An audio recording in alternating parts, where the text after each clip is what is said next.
गाजराची कोशिंबीर एवढी सुंदर लागते तुम्हाला विश्वास बसणार नाहीत. 3 गाजर घेतलेत त्याला खिसून घ्यायचं आहे.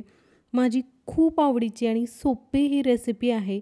एक मिरची मी खूप बारीक-बारीक चॉप करून घेतली आहे आणि घेतलं आहे थोडंसं दही. तुमच्या आवडीनुसार कन्सिस्टन्सी तुम्ही कमी जास्त करू शकता.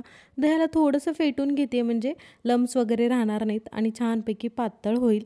याच्यावरती दही व्यवस्थित टाकून घेतले आणि याच्यामध्ये मी कूट घालते, शेंगाचं कूट. तुम्ही तुमच्या आवडीनुसार कमी जास्त कूट घालू शकता. याला आता तडका द्यायचा आहे. मी इथे तेलाचा वापर करते, तुम्ही तूप देखील घेऊ शकता. याच्यामध्ये मोहरी, थोडंसं हिंग आणि मग वरून घातले जिरे.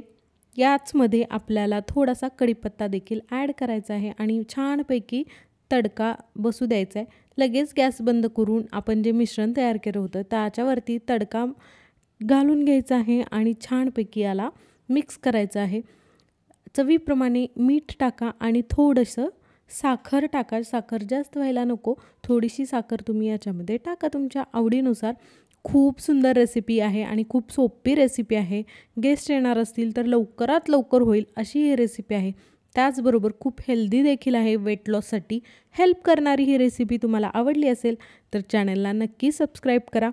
आपण भेटूयात अशाच आणखीन एका हेल्दी रेसिपीसोबत. तोपर्यंत नमस्कार. सर्वांनी काळजी घ्या आणि सबस्क्राईब करायला विसरू नका.